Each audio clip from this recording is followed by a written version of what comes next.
Yep, it's that time of the year again when we all start pulling through our drawers and getting out our leggings, our merino base layers, waterproof jackets, head torches. Yep, winter is upon us yet again. But wait a minute, did we actually have a summer here in the UK? Oh yeah, there was 2 days back in June when we had some warm sunshine. Now, I've got to be honest, I'm not a massive fan of running at winter time. I really do feel the cold, you know, I'm kind of like a lizard. I like the heat of the sun on my body, and I do really struggle. So I've got to make sure I've got some top-notch winter running kit, because it really does help me get through these challenging months. So I thought it'd be a great idea to sit down and take you through all my winter running essentials.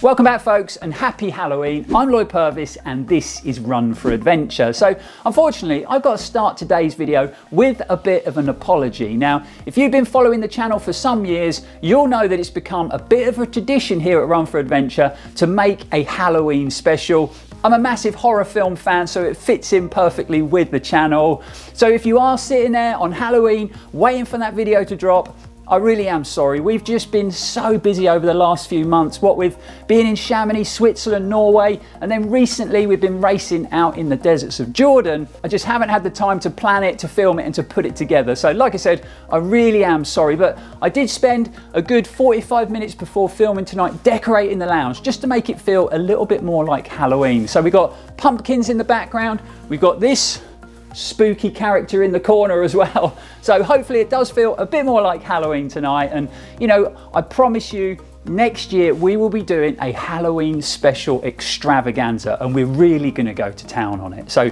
keep your eyes peeled for that next year. But like I was saying earlier, we've just come back from the deserts of Jordan, where at the heat of the day it was 35 degrees. So obviously coming back to the UK at winter time, I have felt extremely cold. So my winter kit has been really important over the last few weeks. So let's dive into my first item when it comes to my winter running essentials. Now, this time of the year, with the clocks literally just going back, it's going to start to get darker and darker in the evenings, and those nights are really going to draw in. So a good, bright, reliable running head torch is top of my list. So whether I'm out there hitting the trails on a dark evening or running on the roads early in the morning, not only does a good running head torch allow me to see where I'm going and not trip over, but it also allows other pedestrians and other road users to see me, which is super important when we're running in winter. Now, if you have been watching the channel for a while, you'll probably already know that my running head torch of choice for the last 2 or 3 years has been the super dependable Phoenix HM65 RT. I've actually got the latest version of it, the V2, on my head as I speak. Comes packed full of great features. Obviously, it's really well manufactured. You've got a max output of 1600 lumens, a long burn time, a very comfortable, super easy to adjust headband, and you get a dual light output feature. So you get the white light, but you also get a warm light. So perfect if you're out there running in the fog or heavy rain. It really does penetrate those conditions a lot better than your standard white. So obviously, living in the UK, we get quite a bit of fog and quite a bit of rain down here in Cornwall. So I'm using that feature all the time. I've used it for all my sort of winter training, running at night over the last few years, and in some tough, challenging races, including the TDS and the Arc of Attrition down here in Cornwall. Just recently, I took it along to Jordan for Ultra X Jordan. A couple of the stages started early in the morning, so we needed a head torch for a couple of hours. Plus, I was using it around camp in the evenings, and I actually never had to charge the head torch once. Now, obviously, you don't have to run with a Phoenix head torch. You know, it's my head torch of choice, but there's lots of other great running head torch brands out there, whether it be Petzl, Moonlight, LED Lenser, or Silver, just to name a few. But what I would recommend is investing a bit of money and a bit of time doing your research and getting a quality unit. I see lots of adverts popping up from Amazon and Temu for a running head torch that's 10 million lumens with 24 hours of burn time for $19.99. What I will say is that's probably not a great investment. You know, 1, it's never going to be that bright. 2, it's not going to have that burn time.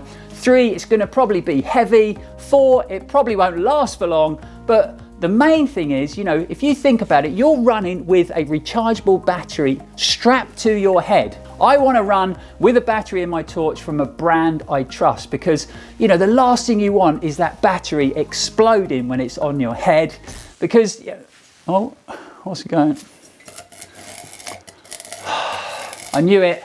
That light was playing up the other day. I should have put a new bulb in. Hopefully it's gonna sort itself out. Oh, I think we're all right. I think we're all right. Right, we'll carry on. So yeah, like I was saying, the last thing you want is that battery to cause you any problems while it is strapped to your head. So my advice when it comes to a running head torch, like I said, is do a bit of research and invest in it, because, you know, if you buy a quality unit, it's not a false economy and it's going to last you for loads of years and lots of running miles. And while I've got my head torch on, another super important piece of winter kit for me is actually the beanie I've got on underneath my head torch. So literally every time I go out for a run and it's dark with the head torch on my head, I have got a beanie hat of some description or a buff on my head.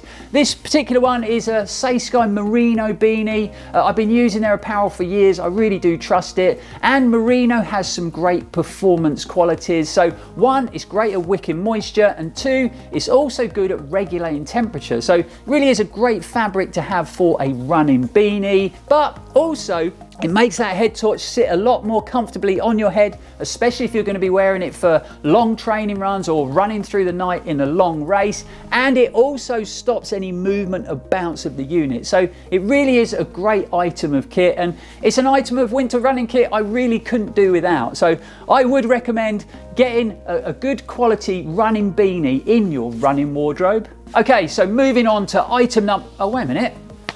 Oh, that's better. Yeah, so like I was saying, item number 3, this is something that's really important for me. Now, I don't know about you guys, but when I run and it's cold, if I haven't got a pair of gloves on, my hands get freezing. I really do struggle when it comes to my sort of circulation in my extremities. And I can finish a run at winter and my fingers will go as white as a sheet, and they will stay like that for hours and hours. So, like I said, a good pair of quality running gloves.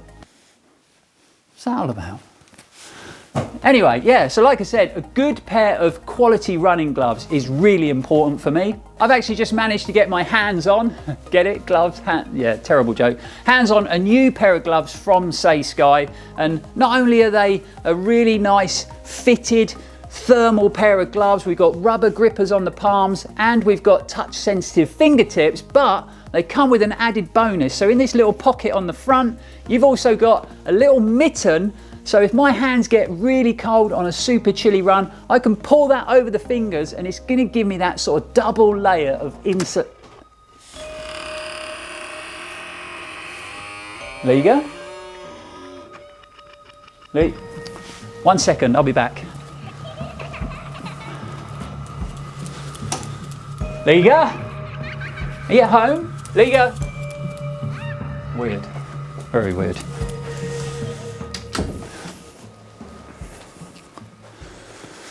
Okay, so I'm actually at home alone on Halloween. Liga's out with a friend, and I thought that was her coming back. I really don't know why that door opened. But anyway, like I was saying, a new pair of Sky gloves with this great sort of double mitten feature. But if you do struggle with your hands, then I think, again, a good quality, warm, functional pair of running gloves is super important at winter time. Another winter staple for me is a quality running gilet and a pair of arm sleeves. I personally think this is one of the best sort of winter running combos you can have. So obviously a quality gilet gives you that sort of core warmth, and then you've got these arm sleeves which are super functional. So you start off your run, you're feeling a bit chilly. You know, I always say to runners, dress for the second mile, because you're going to warm up, you're going to get hotter. So you start off feeling cold, but as you do run and get warmer, you can unzip the gilet for a bit of ventilation, and you can roll down the arm sleeves, but keeping them on your arms, because if you stop mid-run or you start to feel a bit cold as the temperature drops, you can just pull those arm sleeves up, zip up the gilet again, and you're nice and toasty. So I think it really does make one of the most functional sort of winter combos you can have. I personally think it's even better than running in a running jacket, because it's just so much easier to regulate that body temperature. And sometimes you can get a bit hot and a bit sweaty with a jacket on. So I literally spend pretty much all my winter runs running with a gilet and a pair of arm sleeves. Next on the list is another merino wool item, because I really do think this is such a great natural performance fabric. Why have I still got my arm warmers on? Let's get back in my jacket. That's better. Oh, and speaking of this jacket, before you ask, because I do get a lot of questions when I wear this jacket filming a video, it's a jacket made by Scott Running. I have no idea what the name of the jacket is. I've had it for about 3 or 4 years now. It is a lovely jacket, but yeah, I can't really help you any more than that. So it's made by Scott Running. It's like a sort of insulated mid-layer sort of running jacket, but I don't know whether it's the two-tone blue or whatever, but you guys always seem to be interested about it. But let's get back to the next item, and it is actually a brilliant long sleeve merino base layer that always comes out at winter time. It's from a company called Artelec Systems. You might not have heard of them before. I hadn't heard of them before I tested this out, and it is their flat iron 185 GSM merino long sleeve base layer. Now, like I mentioned earlier, I've tried lots of merino items over the years, and if I'm honest, most of them have just been really uncomfortable to run in. As soon as my body temperature sort of heats up, they just become really itchy and super irritating, to the point where I just need to take them off. I cannot run in them, and it must be my delicate smooth skin or something like that, but the merino that's using this is such high quality merino, super soft against my skin, and it doesn't cause me any itchiness at all. It actually comes with some great features. So we've got these perforated panels that start at the wrist, run all the way down the underside of the arm, through the armpit, and down the side of the body, which... What is that? What is going on tonight? Bear with me 1 second. What is that? A picture on the floor? What is going on here? I'm starting to get a bit freaked out by all of this. So, okay, so I'll show you guys this. So this is the picture that's just fallen on the floor. So if you've been watching the channel for a while, you will have seen Steve White on the channel several times, or otherwise known as the Pirate. So in this picture, this is where the pirate nickname started. So you can see Steve here, he's got a pirate hat on. So this was a group run years and years ago out on the coast path to Land's End. We were running along, in the middle of nowhere, Steve pulls out a pirate hat out of a hedge. So he put the pirate hat on and he ran about 7 or 8 miles wearing the pirate hat on the end of the run. So that is where legend of the pirate was formed, out on this group run on the coast path. But more to the point, what is going on in this flat tonight? What with flickering lights, the door opening, and now pictures falling on the floor, being at home on my own on Halloween, I am starting to get a little bit freaked out. I'm sure there's a logical answer for it all, but I'm not sure what it is right at the moment. But like I was saying before, I was rudely interrupted by the picture flying on the floor.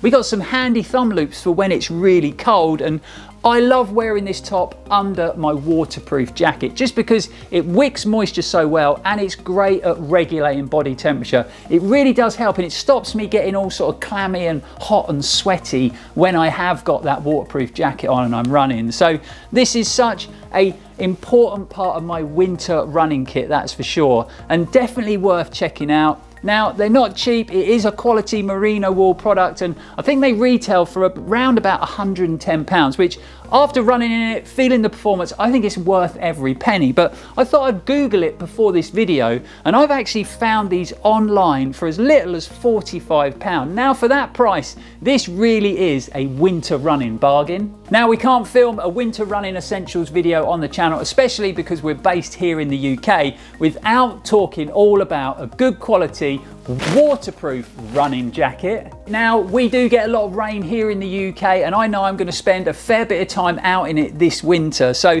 you know, a good quality waterproof running jacket is a great item to have in your running wardrobe. Now, obviously, there's lots of different brands and models out there, ranging from as little as £50 all the way up to some crazy prices like £300 plus. But I really do think this is another item where you get what you pay for. So to get a good waterproof running jacket that's going to perform well, hold up to really harsh conditions, and be breathable, I think it is going to take a little bit of investment. Luckily, I'm fortunate enough to have a few waterproof jackets to choose from, but this one in particular is the brilliant Ron Hill Shake Dry Gore-Tex jacket. Super lightweight, packs down nice and small, so it doesn't take up a lot of room in my running pack, so perfect when it comes to mandatory race kit. Also fits really well, very comfortable to run in, and it really does offer a great level of protection against the elements. I've worn this in some of the harshest weather I've ever run in, and the level of protection is amazing. But above all that, it is so breathable. Without doubt, the most breathable waterproof running jacket I've ever used. The bad news is Ron Hill don't make it anymore. I think they had an issue making this shake dry Gore-Tex fabric, which is a big shame, because without doubt, this is the best running waterproof I've ever used. I also spend a fair bit of time through winter when it is raining in my Say Sky 3L Element waterproof jacket. Now this is a little bit heavier than the Ron Hill jacket, but it's packed with great features. Again, it fits so well, super comfortable to run in. It's got a nice fitted hood with a peak, and it's also got pit zips for a bit of extra ventilation. Now again, like I said, you get what you pay for. It's not a cheap jacket, and it retails for around about £280, although Say Sky have just updated the jacket. So in this colorway, in the previous version, I have seen them online for as little as £160, and I personally think that is a really good winter running bargain at that price point. So there you have it, folks, my standout winter running items. You know, those items of kit that I reach for those colder months, that really help me get through that challenging time of year. Really hope you've enjoyed the video, guys. Really hope you found it helpful. Don't forget, if you have, to like, comment, share and subscribe if you haven't already. Super simple to do, just by clicking on that little red button. What was that? Am I seeing things now? Was there something moving behind? I don't know what's going on tonight. I'm freaked out now. You know those times when you go out running at night, speaking of winter running, and you think you hear footsteps behind you, so you start running quicker and quicker? That is how I'm feeling tonight, what with everything going on. It's going to be good when I get this video filmed and I get League at home. I'm going to feel a lot more at ease. But like I was saying, you know, if you could subscribe to the channel, it's a massive help. It's really easy to do by clicking on that little red box down there in the corner. But best of all, it is completely free. So definitely worth doing, guys. But while you're there, don't forget to hit that bell icon, because then you'll be notified when we upload any new content and you're not going to miss any future videos. But until next time, guys, thanks for watching. It's really appreciated. We'll be back on the channel soon. And as... what now? The lights have gone out. What is going on tonight? Have we had a power cut on Halloween? Where's my head torch? My head torch is somewhere. Let me find it if I can. I know it's here somewhere. All right, let's get it on my head. Is it up the right way? Yeah, we're on. Right, what is going on? Do I need to find the fuse box, or... let me go and see. I'm hearing noises around here as well. What? Oh, what's that? Looks like some kind of trap.